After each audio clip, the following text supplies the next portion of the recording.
여러분 안녕하세요. 주식공장 진행의 이지혜입니다. 주식공장은 시청자 여러분과 소통하는 프로그램입니다. 마음을 나눌 수 있는 최선의 방송 만들겠습니다. 앵커 브리핑 시작합니다. 자, 서울과 경기 등 수도권을 중심으로 코로나19 재확산 우려가 커지고 있습니다. 2,400선도 장중에 시장이 무너지면서 시장도 휘청일까 걱정인데요. 개장 호가부터 코로나19 관련주의 움직임을 주시했습니다. 그런데 원격 교육주, 원격 의료 관련주 등이 강세더라고요. 자, 요즘 학부모들의 심정이 정말 말이 아닙니다. 애가 탄다고 하는데요. 한창 열심히 학교에서 학원에서 공부해야 할 시기인데 분위기를 망치면 어쩌나 노심초사입니다.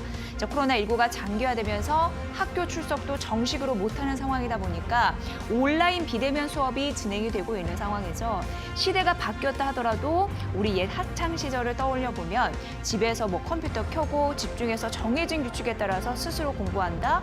말처럼 쉬운 일은 결코 아닐 겁니다. 학생들도 불만이 많아지고 있습니다. 수업료를 돌려달라라고 하면서 국민청원, 1인 시위 등 비판의 목소리도 커지고 있습니다. 자, 시장에서는요, 오늘같이 메가 MD, 아이스크림 에듀, 메가 스터디 이런 종목들이 오르는 데서도 앞으로의 코로나19 시대의 교육 방법의 방향성을 읽게 하네요. 자, 한편에서는 비대면 의료주라고 해서 다시 벼뜰 수 있을까 기대감이 서려 있습니다. 코로나19 지겹다 하지만 사실 의료 서비스에 대한 관심은 날로 커지는 실정인데요. 한국의 의료법은 의사와 환자 간의 원격 의료를 원천 금지하고 있는데요. 그럼에도 정보통신기술을 활용해서 의사와 환자가 비대면으로 진료하고 처방하는 게 필요하다라는 인식, 기대감이 일부분 자리 잡고 있습니다. 참고로요, 이 OECD에서 밝히길 23개 회원국이 원격 의료를 시행하고 있고 빠른 속도로 확산되고 있다고 하는데 이게 합법이 되기 위해서는 이해관계가 복잡하게 얽혀 있는데 여전히 물음표이지만 시장은 기대감으로 비트 컴퓨터 그리고 유비케어, 인성정보 이런 종목들이 튀어오르고 있습니다. 더해서 최근은 비대면 의료 기술을 보유한 기업들이 서로 손을 잡고 있다고 하는데요. 대표적으로 코스닥 시장의 JLK와 네오팩트가 라이프 시멘틱스와 MOU를 체결한 건을 봐도 그렇습니다. 대표적인 예니까 챙겨보시고요.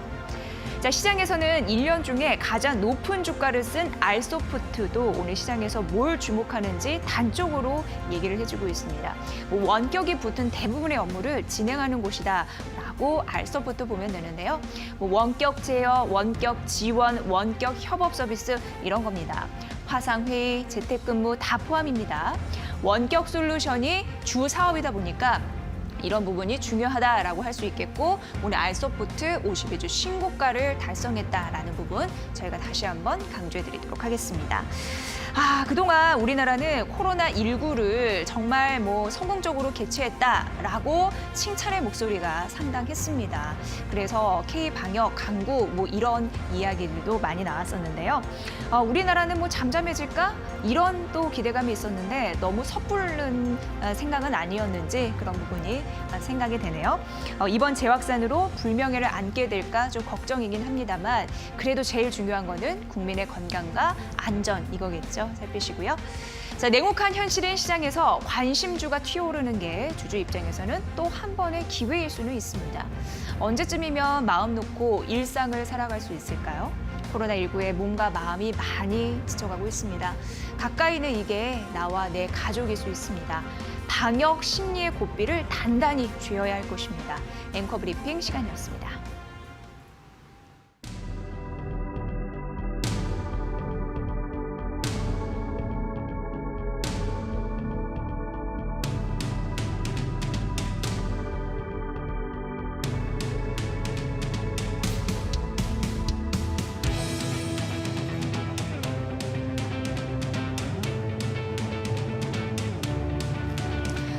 네, 주식공장 가동이 잘 되고 있습니다. 저희 주식공장은 개인 투자분들을 응원하는 방송이고요. 방송 보시면서 궁금한 사항들 많으실 텐데 저희와 함께 소통해 보시는 건 어떨까요? 자, 저희 문자 샵 3772 100원의 유료 문자인데요. 방송 보시면서 궁금한 사항 주셔도 되고 느낀 점을 공유하고 싶습니다.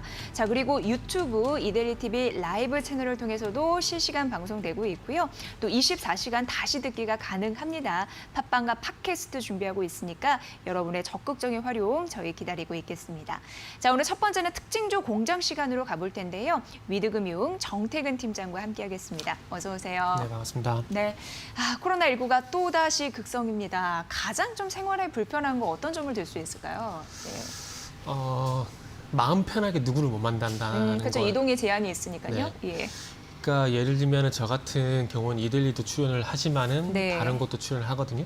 근데 제가 만약에 코로나 걸리잖아요. 예. 그러면 이 방송국들의 정말 민폐가 되지 않을까라는 그렇죠. 생각에 예. 그리고 사무실도 마찬가지죠.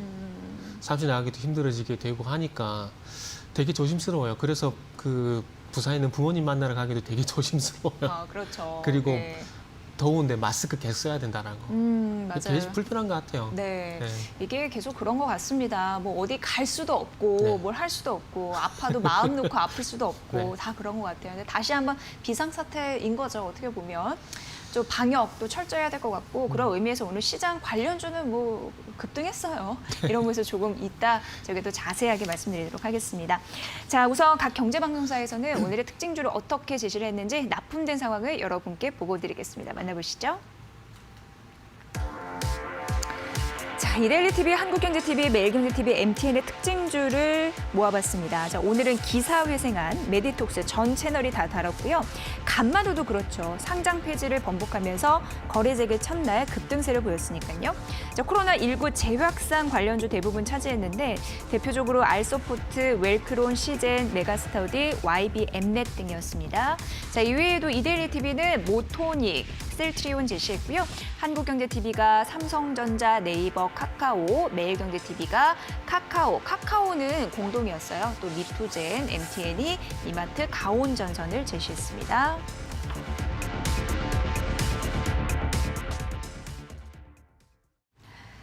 네, 정태근 팀장과 함께하고 있습니다. 팀장님, 오늘 전반적으로 특징주는 어떤 느낌이 들던가요? 그래서 제가 봤을 때 이제 코로나19 몇몇을 네, 제외하고는 다 이거다.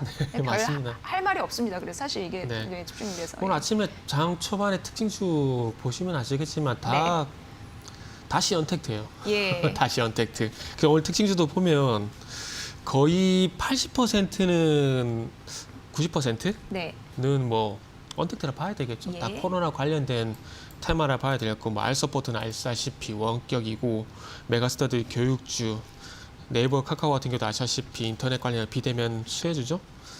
그러다 보니까 전반적으로 다시 주말에 이 코로나 소식 때문에 코로나 관련 테마들이 전반적으로 특징주에 포진이 돼 있다라는 게 특징이고 뭐 삼성전자, 이마트 뭐 이런 종목들이 있다라는 게 뭐 특징이라 볼 수 있을 것 같습니다.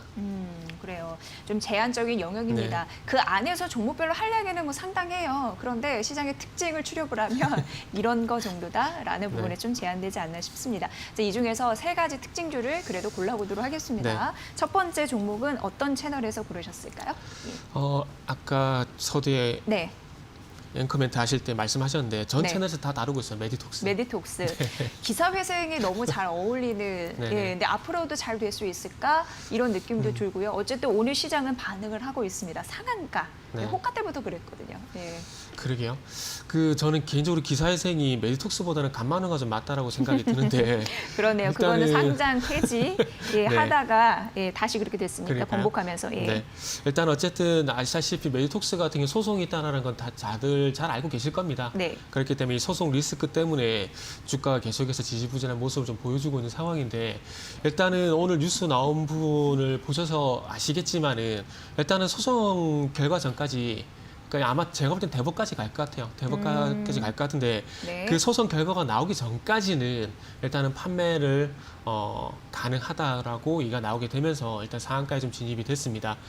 자, 그러면 어쨌든 뭐 전체 매출의 40%를 차지를 하고 있는 보톡스 판매가 이제 정상적으로 이루어질 수 있다는 그런 기대감 때문에 일단은 뭐 주가 상한가로 급등을 했는데 중요한 건 이 상승세가 단계에 끝나는 것이 아니라 추세적으로 계속 갈 것인가 이 부분이 좀 중요하거든요. 그렇죠. 예. 그러면 두 가지 측면에서 우리가 봐야 되는데 소송을 계속 진행을 하게 되면 소송 비용이라는 게 들 수밖에 없어요. 그리고 만약에 소송의 결과가 나는데 소송을 패소를 하게 되면 그 비용은 패소한 측에서 다 부담을 할 수밖에 없는 부분들이거든요.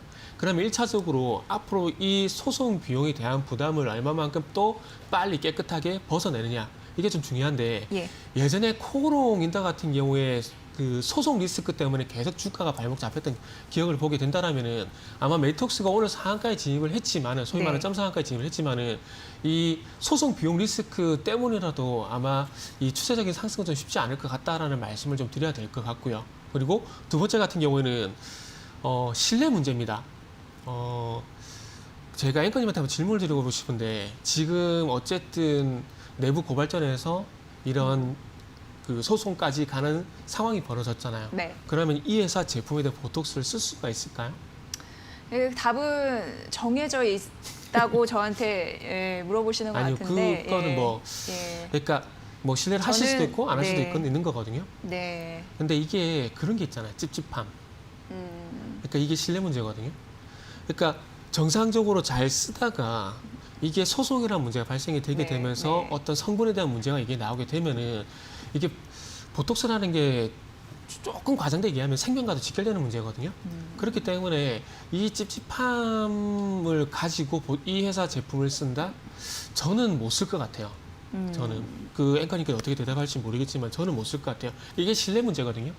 이게 판매가 제가 된다고 하더라도 이 신뢰 문제를 얼마만큼 깨끗하게 벗어내냐가 더 중요한데 예전에 내추럴엔더텍 같은 경우에 백수호 사태를 해가지고 그때 주가 급락했었잖아요. 네. 한가 9번인가 10번 제가 기억은 갔던 걸 기억을 하는데 그때 당시에 결국 소송이 진행되게 되면서 내추럴엔더텍 백수호 사태가 내추럴엔더텍의 승소로 끝이 났거든요. 그러니까 문제없다로 이제 판명이 났어요. 예. 그러나 지금 내추럴엔더텍 주가를 보시면 아시겠지만 전혀 회복이 되지 않고 있는 상황이거든요. 그러니까 불명예를 벗어났다 하더라도 승소를 하더라도 이게 신뢰 문제는 그렇죠. 찝찝하게 남아있을 것이다라고 주장하시는 거죠. 그렇죠. 예. 그리고 최근에 코오롱 인버사 사태 작년에 지금 이 부분도 진행이 되고 있지만 티슈린 같은 거래 정지가 됐고 코오롱 생명과학 같은 게 주가 지금 회복이 안 되고 상황이거든요. 예. 근데 이런 것들이 생명과 직결되는 문제들이기 때문에 성분에 대한 문제가 발생이 되게 되면 이 신뢰 문제를 벗어내기가 쉽지가 않다는 겁니다. 그리고 더 중요한 건 가십거리로 끝날 가능성이 크다라는 거죠. 내추럴엔더텍 같은 경우에 문제가 없다라고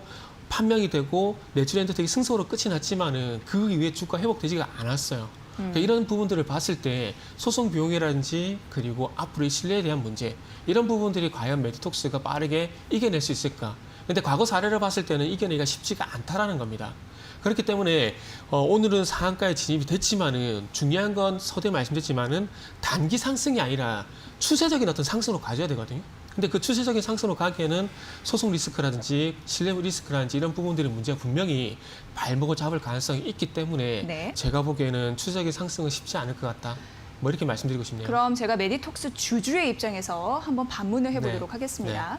그 보톡스 그 네. 부분 있잖아요. 톡신 수출이 네. 1분기 대비해서 2분기 많이 늘었대요. 네. 전년 동기 대비해서 15%, 전분기 대비해서 거의 70% 네. 가깝게 급증을 했다고 합니다. 이에 대해서 어떻게 생각하세요? 그럼에도 불구하고 수출은 됐다라는 네. 부분에서 특히 중국 쪽에서 많이 됐다고 합니다.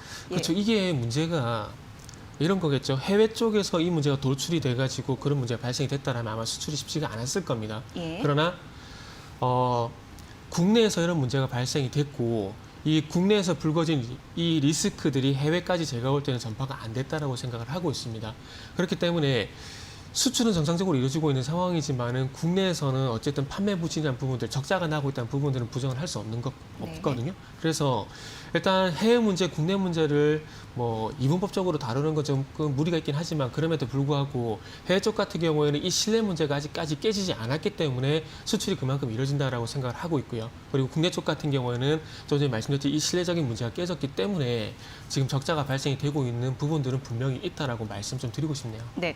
그리고 액상형 네. 보툴리늄 제제, 이제 톡신의 제제를 이 이노톡스라고 얘기를 하더라고요. 네네. 근데 미국 엘레건 쪽에서 8월에 2천만 달러, 우리나라 네네. 돈으로 한 240억 정도인데 이거를 수령을 했다고 합니다. 네네. 그동안의 루머도 루머가 아니고 이게 이제 돈을 이게 수령한 마이스톤을 수령한 거니까 네네. 이 부분에 대해서는 어떻게 보시나요? 그러니까 그래서 이 방금 말씀하신 게 예. 그래서 그게 결국에는 신뢰와 연결이 된다는 거죠.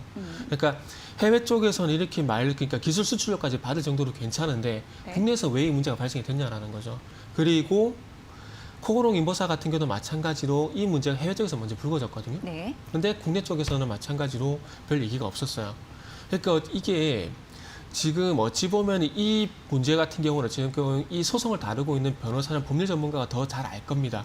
그러나 이 소송에 대해서 어떻게 진행될지에 대한 그분들이 더 전문가고 더 많이 알겠지만 이 종목의 어떤 주가라는 부분들 같은 경우에 조금 전에 제가 내추럴엔드 때도 말씀드렸고 코오롱 생명과 코오롱 틴슈도 말씀드렸던 이유가 뭐냐면은 결국 주가라는 것들은 실적이라는 현실적인 문제도 반영을 하게 되면서 상승하는 부분도 있지만은 분명히 어떤 기대감이라든지 이런 부분도 분명히 있는 거거든요. 그런데 그런 기대감이 어찌 보면 신뢰 같은 문제와 연결이 될 수가 있다라는 겁니다. 그래서 제가 메이톡스 같은 경우 두 가지 문제를 빨리 해소를 해야 된다고 얘기한 것이 그래서 소송 리스크, 신뢰 리스크라고 말씀드렸는데 이 신뢰라는 문제가 발생이 됐을 때 과거의 종목들을 봤을 때 문제가 없었음에도 불구하고 주가 회복이 쉽지 않았었기 때문에 그 부분에 대해서 얼마만큼 메이톡스가 또 이겨낼지 대한 부분들은 그래서 지켜봐야 된다는 거죠.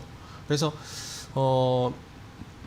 물론 이 기업에 대해서 무조건 안 좋게 말을 하고 깎아내리는 것도 문제입니다. 하지만 조금 현실적인 문제에 대한 부분들은 냉정하게 판단이 필요하기 때문에 이 두 가지 문제를 좀 제기했다라고 보시면 될 것 같아요. 네, 기대감과 신뢰감의 문제가 좀 남아있을 네네. 것이다라고 말씀해 주셨어요. 저는 이제 메디톡스 주주는 아닌데 찬반의 입장이 워낙 이게 네네. 첨예하게 대립하다 네. 보니까 그런 부분에서 좀 서서 얘기를 뭐 해드렸습니다. 전문가마다 의견은 다 틀릴 거예요. 네. 네. 자, 이제 두 번째는 이제 특징주 가봐야 되는데 어떤 네. 종목, 어떤 채널 만나볼까요? 두 번째는 시젠을 했는데요. 시젠도 이것도 진단키트 네. 쪽으로 움직였죠. 예. 선정하다 보니까 4개의 방송사가 다 있더라고요. 네. 그래서 오늘은 두 종목 모두 모든 방송사가 다 특징적으로 꼽았던 종목인데 네.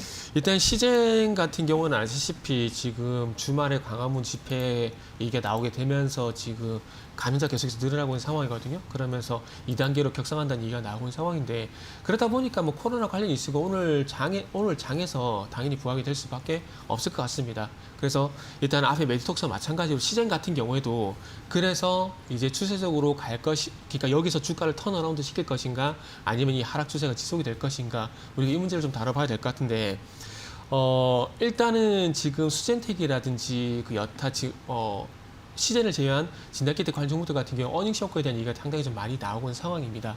그리고 이 어닝 쇼크보다 저는 개인적으로 좋게 표현을 하자면 이슈에 대한 선반영 이렇게 말씀을 드리고 싶고요. 조금 나쁘게 표현하자면은 저는 코로나에 대한 어떤 약발은 가격으로 충분히 반영이 됐다라고 좀 말씀을 드리고 싶어요. 왜냐하면 시젠을 예를 들게 되면 시젠 같은 경우에 2월 달부터 보게 되면 지금 29,000원대에서 30만 원까지 올라왔거든요. 그러면 10배 넘게 주가가 상승을 했습니다. 그렇다면 이렇게 10배 넘게 상승한 상황 속에서 좀 더 이 종목이 갈 것인가? 물론 갈 수도 있겠죠. 갈 수 있는데 지금 차트를 보시면은 제가 볼 때는 지금 8월 10일 지난주 수요일이죠. 지난주 수요일 날 8% 넘게 장중 하락을 하게 되면서 제가 볼 때는 추세가 어쨌든 꺾였다라고 좀 판단을 하고 있습니다. 그리고 저는 개인적으로 지난주 금요일부터 공식적으로 얘기를 한 게 언택트 코로나 관련된 언택트 관련 종목 이제 신규로 추천하지 않는다고 말씀드렸습니다. 그 부분은 왜냐하면은 이것도 시간이 지나봐야 알 수 있겠지만 저는 개인적으로 이 진단키트도 그렇고요. 그리고 인터넷도 그렇고 보안 관련된 종목도 그렇고 전자기기 관련 종목들도 그렇고 이 코로나 이슈로 해서 상승했던 종목들 같은 경우는 제가 봤을 때는 이슈에 대한 선반영, 그러니까 솔직히 약발이 다 됐다고 생각을 하고 있습니다. 그렇기 때문에 앞으로 그러니까 추가적인 어떤 상승이 될 가능성보다는 이제는 충분히 시세가 내고 이제 다음 테마로 유행이 넘어갈 가능성이 상당히 크다라는 거죠. 예를 들면은 지난주 금요일 날 대선 테마가 좀 강세였잖아요. 예. 그런 부분들을 봤을 때 이 대선 테마를 포함한 다음 테마 쪽으로 그러니까 시장의 어떤 유행이 넘어갈 가능성이 상당히 높다고 생각을 하고 있기 때문에 저는 이제 언택트 관련된 종목들 같은 경우에는 소위 말하는 조정시 매수가 아니라 리스크 관리가 필요하고 가지고 계신 분들은 수익 실현이 좀 필요하다고 생각을 하고 있습니다. 그리고 네. 하나만 더 말씀드릴게요. 그리고 전기차 같은 경우에 지금 테슬라 이슈가 있잖아요. 모건 스탠리에서. 예전에 모건 스탠리가 2017년도 10월달, 9월달, 10월달이니까 그쯤에 삼성전자가 한참 상승을 하고 있을 때 반도체 부분에 대한 우려감을 제기한 리포트가 나왔었습니다. 그런데 그때 당시에 국내 증권사들 같은 경우에는 아니다. 삼성전자 성장성이 계속된다. 반박 리포트가 되게 많이 나왔었거든요. 근데 시간이 지나봤을 때 그때 당시에 삼성전자가 2600포인트 고점이었다는 겁니다. 근데 지금 모건 스탠리가 지금 LG화학이라든지 삼성 SL 같은 경우도 마찬가지로 그런 얘기를 하고 있거든요. 그렇기 때문에 저는 모건 스탠리 어떤 과거 사례를 봤을 때 저는 신뢰하는 입장에서 전기차라든지 코로나 같은 경우는 이제 정점을 통과했을 가능성이 높다라고 판단을 하고 있다. 이렇게 말씀드리고 싶네요. 네, 코로나 재확산 이게 다시 한번 뭐 잡을 수 있는 기회인가에 대해서는 기회가 아닐 수 있다라고 네, 그렇죠. 말씀해 주셨어요.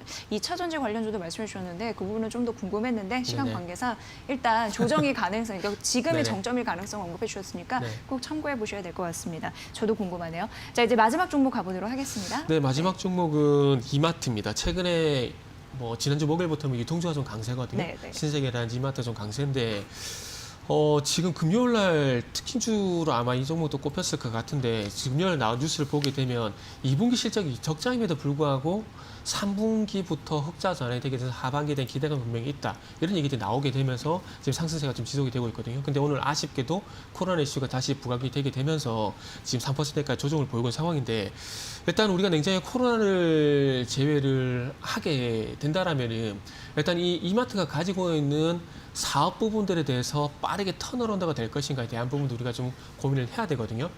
지금 전반적으로 저는 코로나 때문에 더 심각해진 부분들이 있지만은 내수가 그렇게 쉽게 풀리고 있는 상황은 아니다라고 생각을 하고 있습니다. 그러다 보니까 이마트라든지 그리고 이마트뿐만 아니라 여러 가지 할인점 같은 경우에 지금 폐점하는 할인점 수가 상당히 좀 많이 증가를 하고 있는 상황이거든요. 그리고 아시겠지만 자영업자들이 상당히 힘든 상황입니다. 이런 부분들이 말씀드린 이유가 뭐냐면은 소비가 그만큼 쉽지가 않다라는 거죠.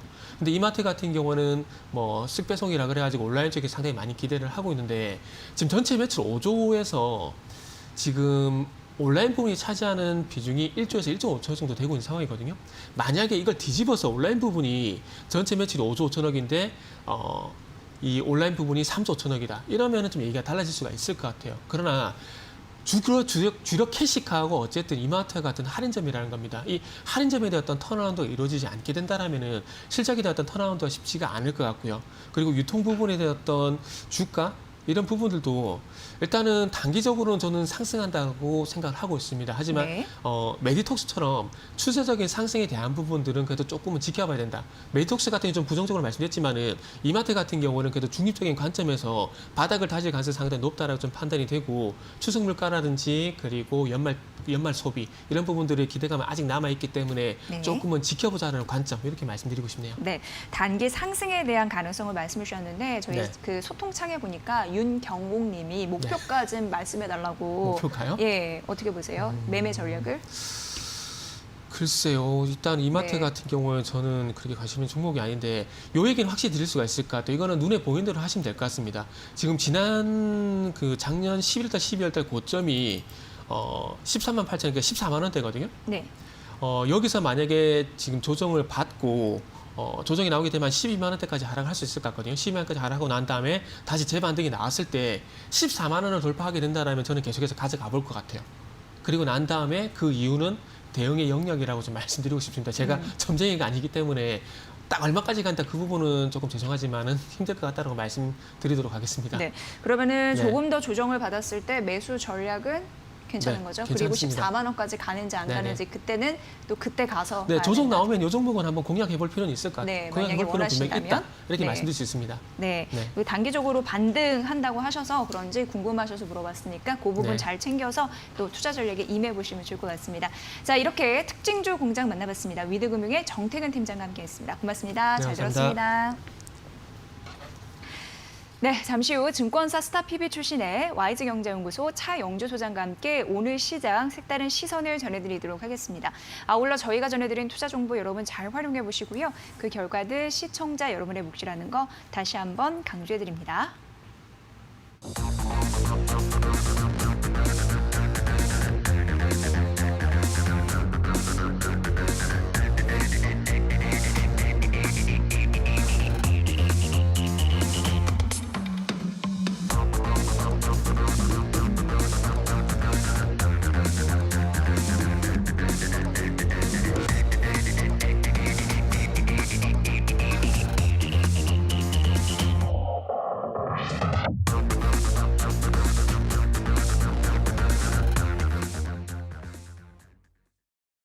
네, 증권사 스타PB 출신의 YG경제연구소 차영주 소장과 함께하겠습니다. 소장님 어서 오세요. 안녕하십니까. 네, 저희가 쉬었다 열렸잖아요. 네. 근데 코로나19 과연 시장에 얼마나 반영이 될까 참으로 걱정이 많았었는데 그래도 장 초반은 그냥 큰 문제는 없었던 것 같거든요. 어떻게 보셨어요? 그러니까 예. 정말 제가 저뿐만이 아니라 많은 분들이 주말 내내 답답하셨을 거고 오늘도 벌어지는 일들이 상당히 지금 답답한 상황이 벌어지고 있는 예. 뉴스들이 속속 올라옵니다. 정말 뉴스 보기가 두려울 정도로 그쵸, 정말 예. 코로나19가 수도권을 중심으로 지금 다시 확산세를 벌이고 있는데요.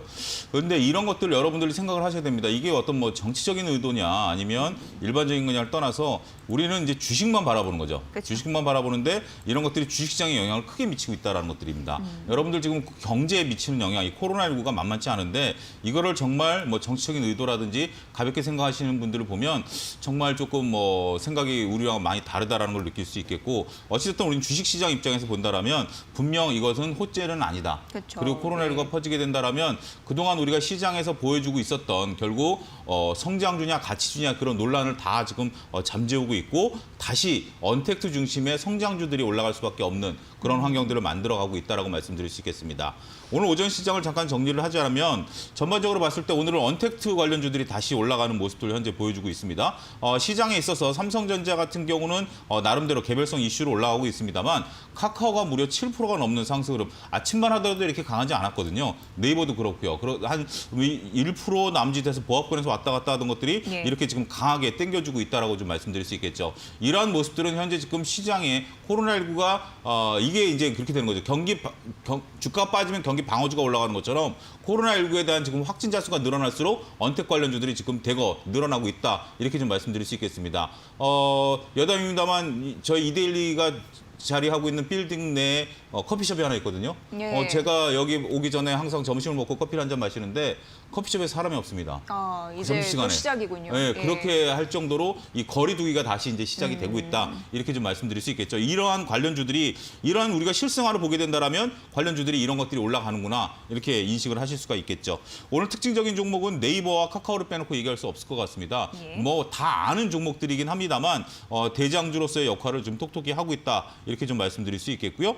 두 번째는 비언택 관련주들이 전반적으로 지금 다 하락세를 나타내고 있다. 이렇게 말씀드릴 수 있겠죠. 그동안 시장에서 나름대로 좀 움직였던 여행주들, 극장, 카지노 이런 것들 다 지금 소위 말해서 박살이 난다라고 표현할 정도로 크게 밀리고 있다라고 좀 말씀드릴 수 있겠죠. 여기에 이제 가치주들하고 불렸던 자동차라든지 오늘 2차 전지가 지금 현재 플러스를 나타내고는 있습니다만 나머지 종목들에 대해서는 상당히 좀 안타까운 모습들을 보여주고 있습니다. 빨리 코로나19가 종식됐으면 하는 그런 바람으로 오전장을 정리해드리도록 하겠습니다. 네.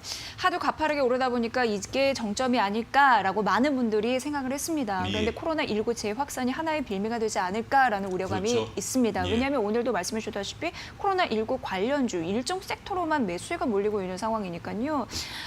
앞으로 좀 어떻게 봐야 될지 오후장에서 저희가 전략을 좀 들어볼까요? 일단 예. 투자자분들께서 지금 조금 오늘 같은 경우는 개인 투자자분들의 차익 매물이 되고 나오고 있죠. 특히 코스피 중심으로 해서 외국인과 기관이 대략 한 1,000억, 3,000억가량 매수, 오래간만에 정말 강한 매수세가 좀 들어오고는 있습니다만 개인이 4,000억가량 매도를 하고 있는 것들에 대한 의미를 우리가 파악을 해야 되겠죠. 일단 개인분들도 불안하다라는 거죠. 이제 수준에서 이제 앵커가 말씀하셨다시피 어느 정도 올라온 상황에서 조정을 받다 보니까 이제는 그래도 수익 난 건 좀 내가 확실하게 챙겨야 되지 않겠는가 그런 컨센서스가 일부 형성이 되고 있다라고 좀 말씀드릴 수 있겠습니다. 하지만 반면에 코스닥 같은 경우 개인의 매수세가 좀 들어가고 있다라는 것이 전반적으로 봤을 때 오늘 진단키트라든지 코로나19 관련주들이랄지 이런 쪽들이 좀 들어가고 있는데 이런 쪽들은 조금 성급하지 않을까 좀 그런 생각도 일부 듭니다. 지금은 변동성이 확대되기 전에는 현금을 가져가는 게 가장 좋습니다. 따라서 종목에 따라서 여러분들이 일부 차익을 좀 실현해야 되는 것들 조정을 받는 비언택 관련주들이라고 한다면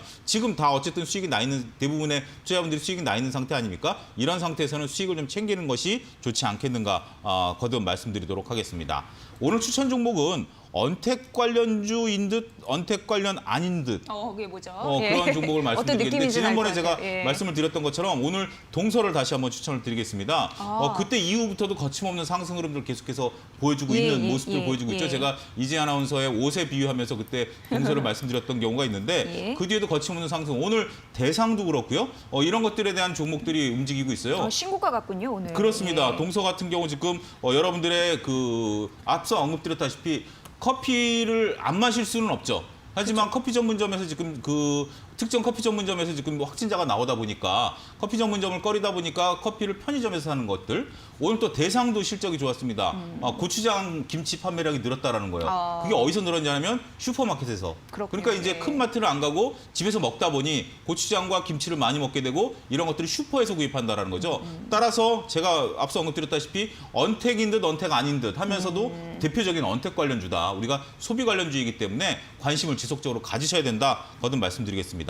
일단 목표 단가를 좀 올려서 현재 지금 25,000원 부근에서 움직이는데 목표 주가는 27,000원 제시해드리겠고요. 손절가는 21,000원으로 다소 좀 넉넉히 제시를 해드리도록 하겠습니다. 네, 동서가 오늘 52주 신고가를 기록을 했는데도 불구하고 목표 주가를 다시 한번 상향 조정해서 말씀을 예. 해주셨습니다. 지금 6거래 연속 하루도 쉬지 않고 올라가고 있는 상황이고 오늘 시장 전반적으로 떨어지는데도 그렇습니다. 부각을 나타내고 있기 때문에 예. 조금 더 기대감이 있다라고 말씀해 주셨습니다. 여러분도 동서 보시고요.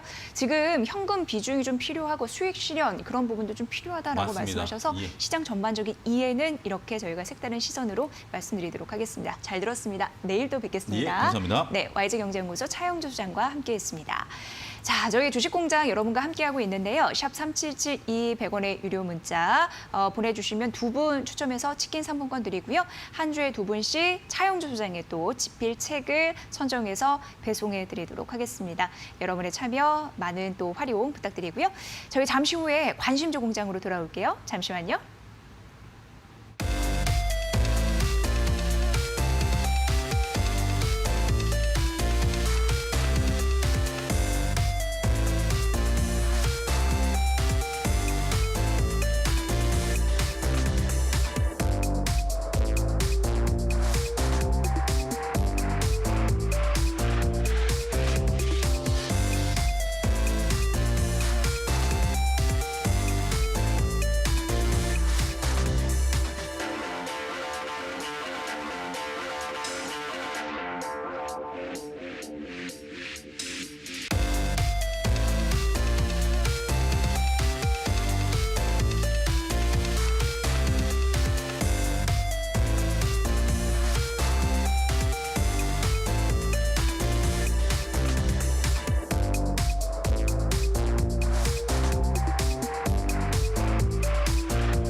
네, 관심주 공장 시간입니다. 오늘 이 시간은요, 기업 창시자예요. 기업 분석의 창시자 벤자민 그레이엄, 이를 또 연상시키는 벤자민 투자연구소의 신일서 소장과 함께하도록 하겠습니다. 소장님 어서 오세요. 네, 안녕하세요. 네, 반갑습니다. 소장님이 그런 말씀하셨잖아요. 시장은 올라갈 거다. 근데 올라갔는데 지금 코로나19가 다시 또 재확산이 되고 있는 상황입니다. 이게 시장 열기를 식힐까요? 저는 이게 오늘 가장 궁금합니다. 예. 네, 지금 뭐 씻고 있고 제가 계속 말씀드렸는데 제가 그때 유튜브에 요즘에 유튜브를 다 하기 때문에 대세기 때문에 거기에 모든 분야의 사람들이 다 나와요. 증권의 모든 분야의 사람 다 나와서 얘기를 다 들어봤다고 했잖아요. 근데 그 대부분 말이 맞는 이유가 시장이 올라서 맞는다고 얘기 드렸잖아요. 지금 또 잠깐 떨어지니까 저를 포함해서 다 틀려요. 그러니까 제가 늘상 말씀드린 게 뭐 애널리스트 보고서나 뭐 투자자문사 대표, 뭐 가치 투자자, 무슨 슈퍼개미 얘기하는 거 다 맞는 거는 올라갈 때라 맞는 거예요. 제가 여기서 말하는 종목도 잘 맞았을 때가 올라갈 때 맞는 거고 그 다음에 다 틀리잖아요. 그냥 잘 나갈 때 까방권 획득해 놓는 것밖에 없어요. 네. 그리고 지금은 그래서 막 말하는 거 다 종목도 막 다 손해나잖아요.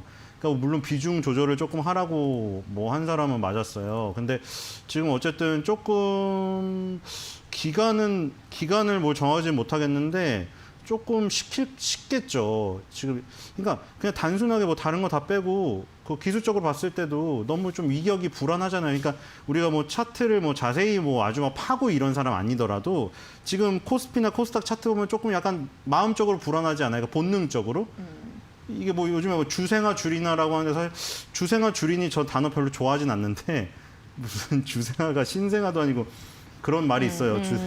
주생아, 부생아, 뭐 주린이 있는데 네. 그런 분들이 봐도 그냥 본능적으로 지금 좀 불안하잖아요. 차트가 너무 많이 벌어져 있어요. 이격이. 그래서 이격이 너무 벌어져 있으니까 뭐 조정을 받을 만한데 그때 또 2차 팬데믹이 와서 약간 핑계로 지금 좀 눌리고 있어요. 뭐 카카오, 네이버는 또 오르던데 그런 거 몇 개 제외하고는 시장 전체적으로는 좀 조정을 받은 것 같아요. 이거 8월 말까지는 이 정도 이어지지 않을까요? 한 8월 주 더? 말까지요. 한 네, 주 더. 일단은 뭐 최소한 한 주 더는 이게 좀 지지부진하지 않을까 싶어요. 지금. 네, 또 가파르게 올라온 것도 있고 조정의 빌미가 코로나19가 될 수도 있고 어쨌든 단기적인 조정은 다음 주까지 이어질 가능성을 네. 언급해 주셨으니까 참고해 보시고요. 자, 각 경제 채널의 관심주를 모아봤는데 저희가 한눈에 쫙 펼쳐드리도록 하겠습니다. 납품된 상황 보고 드릴게요. 만나보시죠. 자, 요즘 뭐 엠터주들 최근에 주목을 받았었잖아요. SM 같은 경우에는 앨범 판매의 수혜를 톡톡히 볼 것으로 기대가 됐는데 매일경제TV와 MTN이 선정을 했고요. 자, 이데일리TV는 삼양식품, 셀리버리, 현대오토에버, LG디스플레이, 사막 콘덴서 50을 제시했고요. 한국경제TV가 펄 어비스, 디바이스 ENG, 대상홀딩스, LG화학, 천냄, TNR 바이오팩, 유니온, 에이스테크를 선정했습니다. 매일경제TV는 호텔신라, LF, 워릭 IPS, 슈피겐코리아, NC소프트, 클래시스, 이마트 분석을 했고요. MTN이 삼성전자, 동서, 현대차, 셀트리온, 카카오, 파마리서치 프로덕트, 콜마비앤H를 분석했습니다.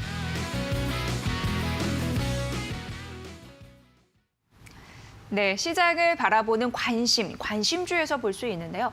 소장님, 오늘 1위 채널, 4위 채널 좀 골라주세요. 예, 오늘 MTN이 1등으로 했습니다. 네, 원하는 그런 종목들이 다수 포진돼 있었나요? 일단은 이거 예. 이제 많이 틀릴 거예요. 지금 조정이 많이 틀릴 거예요. 근데 MTN은 일단 MTN 그냥 군단으로 봐야 되잖아요. 여기 뭐 개별적인 전문가들이 한 거겠지만 MTN 군단으로 봤을 때는 이 지금 밑에서 카카오, 네이버 같은 지금 언택트 관련주가 엄청 급등을 했었고 잠깐 쉴 때 컨택트 관련주에서 뭐 이제 현대차도 가고 포스코도 가고 안 갔던 삼성전자도 가고 이랬잖아요. 지금은 되게 쫙 버무려졌어. 잘 버무려졌어요. MTN에서 지금 나온 거는. 네. 보시면 그렇잖아요. 현대자동차 지금 끼어 있죠. 뭐 전기자동차 한다고 해서 미래로 인해서 약간 떴지만 사실은 카카오, 네이버에 비해 굉장히 지금 자존심에 사실 스크래치가 나는 상황이잖아요. 예. 매출액은 현대차가 훨씬 커요. 근데 시가총액이 카카오, 네이버가 이겨버렸어요. 지금 시대의 흐름 때문에. 근데 이제 현대차도 끼워 넣었고 삼성전자 정말 못 갔잖아요. 사실은. TSMC나 애플 얘네들 PER 20-30배 받고 있어요. 삼성전자는 PER 20배가 안 돼요. 근데도 못 가는 거죠. 그래서 그러고 안 간 것들 그리고 이제 잘 간 것들도 있어. 콜마 B&H 계속 날아가고 있잖아요. 지금 이것도 있죠. 그리고 동서 같은 정말 소외되어 있던 가치주가 요즘에 갑자기 날아가고 있어요. 또. 올해 신고가. 그러니까 이게 예. 카카오도 있죠. 그러니까 MTN 전체로 봤을 때는 이 손해는 안 보는 포트폴리오. 이게 지금 MTN 거를 그냥 쫙 산다면 다 섞여 있잖아요. 안 간 것도 컨택도 섞여 있지, 언택트도 있지, 잘 간 것, 위치 에너지 높은 것도 있지, 위치 에너지 낮은 것도 있고, 가치주도 있고, 성장주도 있고, 중소형주, 대형주 다 버무려졌어요 지금. 그러니까 MTN 거 들고 가면 플러스가 확실은 안 나도 그냥 지금 조정 시기에 네. 유지는 할 수 있는 포트폴리오가 됐어요 이게. 그래서 지금 되게 약간 거북이 등껍질 같다? 저는 그런 표현을 하는데 거북이 등껍질처럼 되게 단단한. 네. 그러니까 거북이가 그냥 목을 넣고 숨어 있는 거예요. 딱 등껍질을 해놓고. 딱 그 포트폴리오가 지금 됐어요. 예. 그래서 지금 좋은 것 같아가지고 일단 1등으로 했습니다. 네, 자 4위 채널은요? 4등은 매경으로 했습니다. 네, 이유는요? 여기서 호텔신라랑 이마트는 제가 아직은 아닌 거 아닌가. 물론 이마트가 밑에서 반등을 좀 했어요. 근데 그래 SSG닷컴에 굉장히 큰 성장세가 있었는데 그게 이 SSG닷컴이 쿠팡하고 마켓컬리, 뭐 오아시스 그리고 새로 시작하는 현대백화점까지 이것들을 완벽하게 압도를 할 수 있는 지금 상황은 아닌 것 같고 새벽 배송이나 이런 쪽은 이제 춘추전국 시대로 갈 것 같아요. 그래서 SSG닷컴이 압도적인 1등은 못할 것 같고 그냥 유통주가 조금 반등하는 그 개념으로 지금 밑에서 꽤 올랐잖아요. 좀 올랐어요. 20% 정도 올랐어요. 이마트가. 그래서 여기서 더 뭐를 하기에는 한 5%? 5%? 그래서 여기서 해가지고 네. 얼마나 좀 할까를 모르겠어가지고 먹을 폭이 얼마나 있을까를 몰라서 네, 그리고 그래요. 호텔신라는 아주 좀 시기상조가 아닌가. 아니 이게 면세점이 뚫려야 되는데 여러분들 또 이제 호텔신라라고 재확산됐으니까. 착각하시면 안 돼요. 호텔 예. 매출 비중이 없어요. 예. 이게 10%도 안 돼, 호텔 매출 비중은. 그래서 외국 못 가니까 지금 망고빙수 줄 서서 먹는다고 하는데 장충동 가서 그걸로는 안 돼요. 망고빙수 잘 팔리는 건 알겠는데 망고빙수, 면세점이 안 살아나면 안 돼요. 호텔 신라는 면세점 신라예요. 이름 바꿔 생각하세요. 호텔은 별로 비중이 없어요. 네. 근데 지금 2차 팬데믹이 또 오는데 지금 그게 또 문제잖아요. 지금. 아, 면세점 이거 힘들 것 같아요. 지금 인천공항에 엄청 내고 있대요. 호텔 신라 장사도 못 하는데 인천공항에서 계속 임대료 달라고 해서 계속 내고 있대요, 지금. 그렇죠. 가까운 음식들도 손실 못 쌓여만 가는데 가야죠. 뭐 해외를 가겠나요? 면세점 가겠네요. 아직은 아닌 것 같아요. 예, 그래요. 호텔 신라는. MTN 같은 경우는 이제 평균 점수를 잘 지킬 수 있는 전략이었는데 매일경제TV 같은 경우에는 좀 리스크 있는 종목들이 있기 때문에 평균 점수를 깎아먹었다라고 말씀해 주셨어요. 저희 1위, 4위 채널 이렇게 분석을 해봤습니다. 자, 그럼 이 중에서 관심주를 가볼 텐데 첫 번째 종목은 뭘 봐야지 될까요? 예, 시장을 오늘 이해하려면. 아마 제가 세개한 게 지금 오늘 시장에서 지금 시장 다 빠지고 있는데 다 플러스인 것 같아요, 지금. 일단 파마리서치 프로덕트. 아, 오늘 이렇게 급등해요. 이거 7만 원 돌파했는데 7만 원을 언제 갔냐면 이거 52주 신고가고요. 18년도. 아, 18년도에.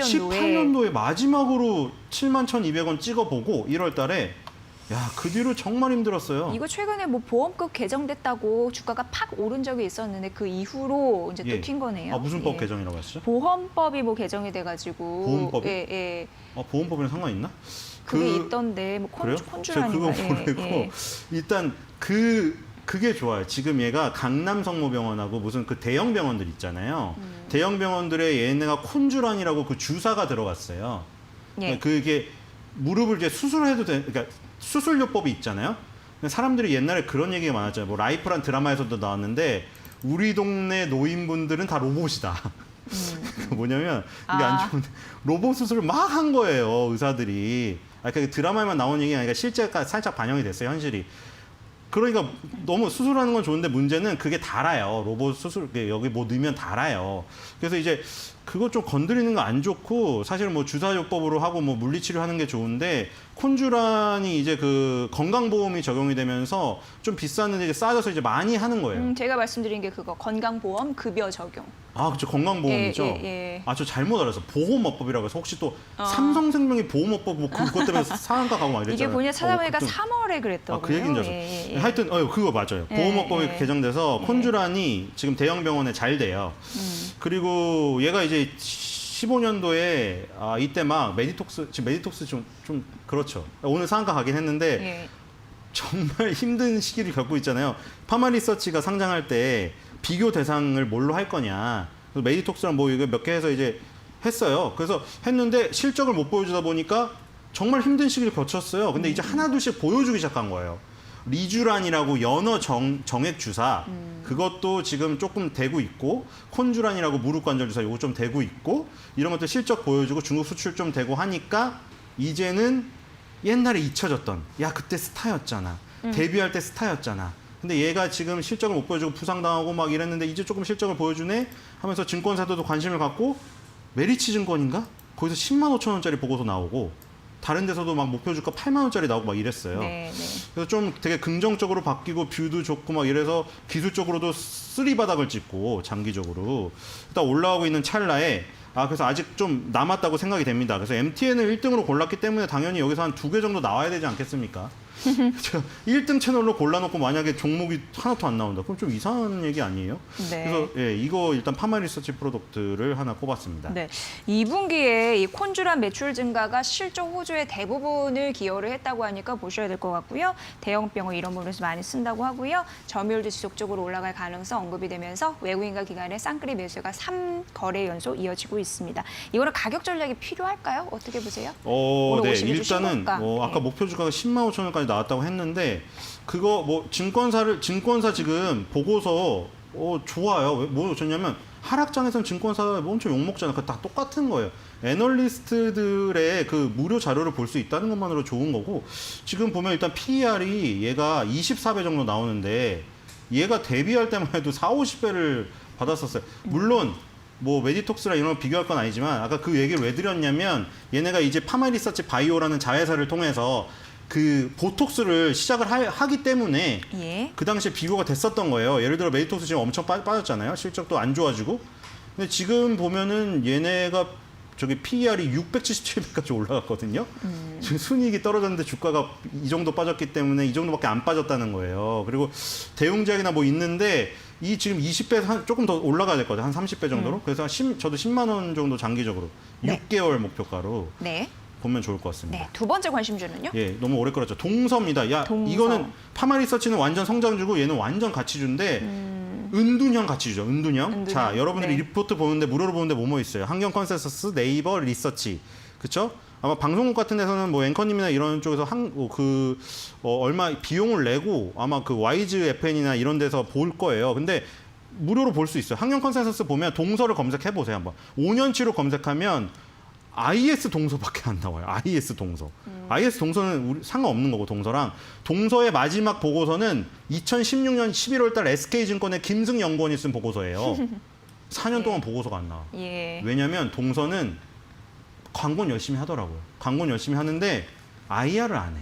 IR을 안 하고 은둔형이에요. 보고서가 나올 수가 없어요. 애널리스트가 가야지 보고서가 나올 거 아니에요. 그만큼 은둔형인데 그래도 시장에서는 뭐 전통적인 가치 주고 뭐 장기적인 투자 종목이 이래요. 근데 갑자기 급등을 하는 이유는 뭐 없어요. 지금 실적이 탁월하게 농심이나 삼양식품처럼 나온 것도 아니에요. 코로나 사태라 뭐 집에서 뭐 커피 믹스 많이 아니에요. 커피 믹스 마시는 사람 그렇게 많이 안 늘어났어요. 지금 분기 실적 살짝 보면은 2020년 1분기 거 나왔는데 110억, 2019년 3월 달에 117억.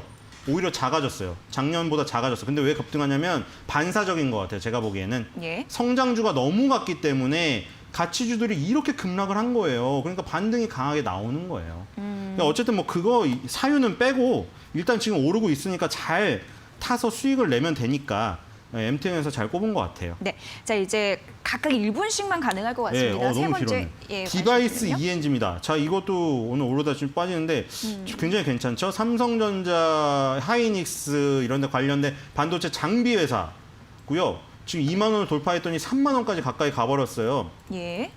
디바이스 ENG 실적을 볼까요? 되게 좋아요. 지금 연간으로 보니까 지금 2020년 12월 달에 2019년에 완전히 폭망했거든요. 장비주가 흐름이 이래요. 길게 설명드릴 시간 없고 소재주는 계속 쓰이죠? 장비주의 약점은 그거예요. 우리 TV랑 똑같이 생각하면 돼요. TV 한 번 사면 10년 동안 안 바꾸죠, 대부분. 장비가 한 번 들어가게 되면 바로 고장나지 않는 이상 AS만 하는 거지. 그러니까 2019년 폭망했어요. 영업이익이 163억이던 게 44억으로 4분의 1 토막 났다가 그럼 또 기저효과가 일어나. 이렇게 되면 2020년에 갑자기 419억이 나와요. 10배가 뛰어요. 10배가. 장치주들이 원래 이래요. 그러니까 지금은 장치주가 좋아지는 상황. 여기서 이제 물결을 한번 타는 거죠. 한번 또 들어가고 나면 또 장치주는 몇 년 동안 부진이에요. 지금 디바이스 ENG는 지금 장치주가 들어가는 상황이기 때문에 지금 좋은 흐름이에요. 지금 여기서 같이 타시면 됩니다. 3만 원 넘어설 것 같아요. 네.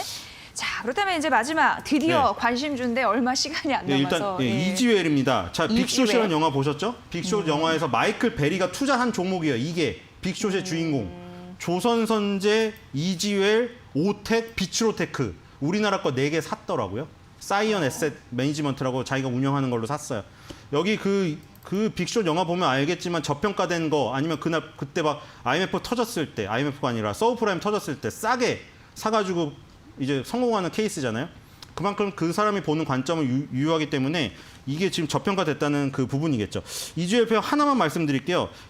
자회사의 이지웰리스라고 있는데 요즘에 그 여러분들 콜센터에 전화하시면 네. 앞에 멘트 나오죠. 이 상담원도 어느 아버지의 딸입니다. 여러분들 말 조심해, 그쵸? 그런 멘트 나오죠. 해주세요, 이런 거. 상담원들이 너무 정신적인 피해를 지금 많이 겪고 있어요. 코로나라 마스크까지 끼고 해요. 예. 그리고 갑질을 많이 당해요. 그런 분들을 정신적으로 치료해주는 회사가 이지웰리스예요. 앞으로 커지겠습니까? 안 커지겠습니까? 당연하죠. 예. 앞으로 사회적인 갑질은 많이 늘어날 테고 그런 콜센터를 비롯해서 정신적인 피해를 당하는 근로자들이 많아질 거예요. 네. 그럼 이런 수요가 많아요. 맨날 운동하고 뭐 삼두박근, 이두박근 키우는 게 중요한 게 아니라 정신적인 피해가 크기 때문에 이런 쪽이 필요합니다. 그래서 지금 이지웰리스의 성장 이 부분을 잘 봐야 될 것 같고 네. 얼마 전에 무상증자를 해서 7,000원대로 지금 변경이 되었고요. 이 그 손절가를 저는 7,000원으로 잡았고 목표가는 2015년 7월 1일 날 기록했던 1,500원 신고가가 있거든요. 그래서 여기 한 10,000원 정도로 잡고요. 매수가는 현재 시점이 좋은 것 같아요. 지금 예. 이 그 다시 팬데믹 오면서 한 5일 동안 조정받았기 때문에 여러분들 슬슬 이제 매수에 들어가셔야 되지 않을까 이런 생각이 듭니다. 심리 상담 프로그램을 제공하는 자회사 이지 웰지스 이거를 웰리스요. 웰리스 이거를 긍정적으로 봐주셨습니다. 그래서 이지웰 이거로 관심주로 말씀해 주셨습니다. 잘 참고해 보세요. 자, 벤자민 투자연구소 신일섭 소장과 함께했습니다. 고맙습니다. 잘 들었습니다. 네, 저희는 내일 12시 50분에 뵙겠습니다. 함께해 주신 여러분 고맙습니다.